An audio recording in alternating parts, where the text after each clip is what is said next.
언론 감시 단체인 국경 없는 기자회라고 있습니다. 이 국경 없는 기자회가 언론 자유를 약탈하는 국가 지도자 37명을 발표했는데요. 예상된 일입니다만 북한의 김정은도 여기 포함됐습니다. 국경 없는 기자회는 5일 홈페이지에서 언론 자유 약탈자라는 표현을 써가면서 이들 지도자 37명의 사진을 올리고 각국의 언론 탄압 상황을 전했는데요. 한국말로는 이 약탈자 프레데터입니다. 어릴 때 봤던 프레데터라는 영화가 생각이 나기도 합니다. 어쨌든 언론 자유 약탈자 37명에는 김정은 외에도 중국의 시진핑, 러시아의 푸틴, 미얀마 군 최고 사령관인 민 아웅 훌라잉, 시리아 대통령 알 아사드 등이 포함되어 있습니다. 대체로 기독교 문화권으로 불리는 해양 세력이 아니고 비기독교 문화권인 대륙 세력의 지도자들입니다. 또 에스겔 38장 39장에 나오듯이 마지막 때 이스라엘과 전쟁을 치르는 곡과 마곡으로 상징되는 나라들이 다수 포함되어 있죠.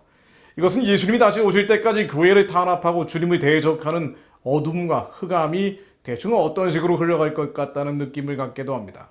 특히 알만한 것은 국경 없는 기자회가 김정은을 감시, 억압, 검열, 선전을 기반으로 하는 전체주의 정권의 최고 지도자, 한마디로 제일 악랄한 자라고 묘사한 것입니다. 악당 중에 악당이라는 것이죠. 그러면서 정권의 욕망 때문에 언론인들은 체포 추방되고 강제노동 수용소로 보내지고 죽임을 당한다고 비판했습니다.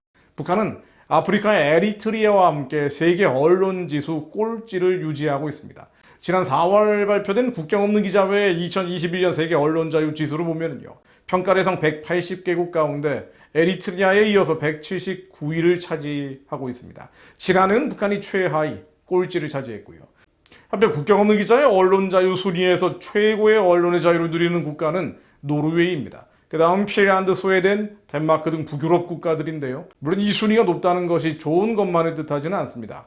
미국 같은 나라도 이슬람 등 국가 안보에 위해가 되는 언론은 차단하고 있죠. 그러다 보니 상위의 랭킹이 되지 않습니다. 그런데 북유럽 국가들은 이슬람 등에도 완전히 문호를 열고 있기 때문에 높은 점수를 받고 있습니다. 또 이들 북유럽 국가들도 소위 젠더 혁명 영향으로 동성애에 대한 비판적 주장은 제한하고 차단하고 있는 실정이죠.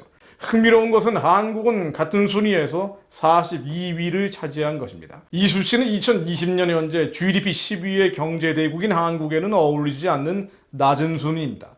문재인 정권의 유사 전체주의 영향이라고 볼 수도 있는데요.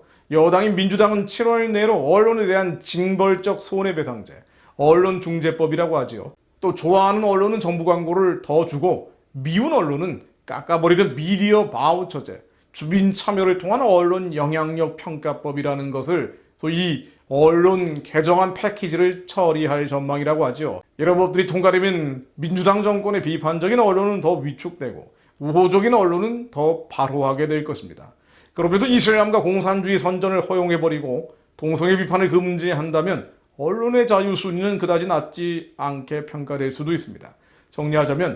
정리하자면은요, 국경 없는 기자회의 언론의 자유 순위를 절대적인 자유의 기준으로 볼 수는 없습니다만 한 가지 분명한 것은 북한이 세계에서 가장 악랄한 포갑 아래 놓여 있다는 사실입니다. 또 한국인들은 저 가련한 자들을 방임하고 있다는 사실입니다. 잠언 24장 11절로 너는 사망으로 끌려가는 자를 건져주며 사륙을 당하게 된 자를 구원하지 아니하려고 하지 말라는 말씀처럼 하나님의 마음은 사망으로 끌려가는 자를 건져주며 사륙당하게 된 자를 구원해내는 데 있습니다. 그러나 우리는 많은 경우에 하나님의 마음을 시원케 해드리는 대신에 너무나 많은 의미 없는 일들, 무의미한 일들의 시간을 탕진해버리지요. 무의미한 잡담, 소모적인 논쟁, 말씀에 나오듯이 어리석고 무식한 변론을 따르고 다투는 경우도 많습니다. 주의 종들마저 유튜브 보면은요, 얼마나 어리석고 무식한 변론을 많이 따라갑니까? 카톡이나 인터넷상에서는 얼마나 많이 다투곤 합니까? 어리석고 무식한 변론을 버리라, 이에서 다툼이 나는 줄 아니라.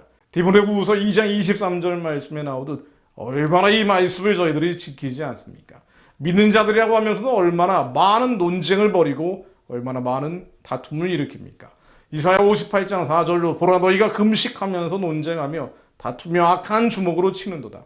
너희가 오늘 금식하는 것은 너희의 목소리를 상달하게 하려는 것이 아니니라. 이것이 어찌 내가 기뻐하는 금식이 되겠으며 이것이 어찌 사람이 자기의 마음을 괴롭게 하는 날이 되겠느냐. 그의 머리를 갈대같이 숙이고 굵은 배와 재를 펴는 것을 어찌 금식이라 하겠으며 여호와께 연락될 날이라 하겠느냐. 그러나 하나님의 마음은 명확합니다. 미확인 첩보와 부정확한 사실들을 따라가면서 하나님의 마음을 시원케 해드리지 못하는 것이 아니고요. 하나님의 마음은 죽어가는 자들을 살려내며 가련한 자들을 구원해내는 데 있습니다. 내가 기뻐하는 금식은 흉악의 결박을 풀어주며 멍에의 줄을 끌어주며 압제당하는 자를 자유하게 하며 모든 멍에를 꺾는 것이 아니겠느냐.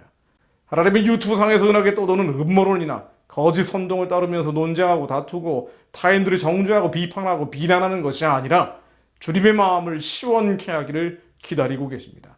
우리는 구원받은 자들에게나 망하는 자들에게나 하나님 앞에서 그리스도의 향기니 이 사람에게는 사망으로부터 사망에 이르는 냄새요 저 사람에게는 생명으로부터 생명에 이르는 냄새라.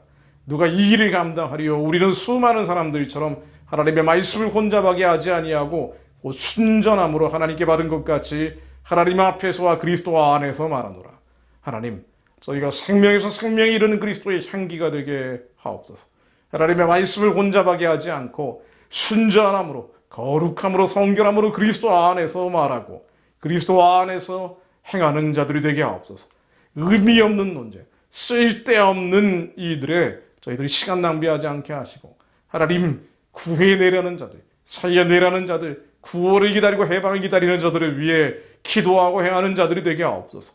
다들 잠들고 취해 있는 것, 하나님 이 세상에 빛이 되고 소금이 되어 세상의 소금, 세상의 빛으로 저희들이 삶을 살아갈 수 있게 하옵소서. 그렇게 주님 마음 받아 북한을 열고 땅끝까지 복음 전하며 살려달라 부르시는 자들 살려내는 자가 되게 하옵소서. 예수 그리스도 이름으로 기도드립니다. 아멘.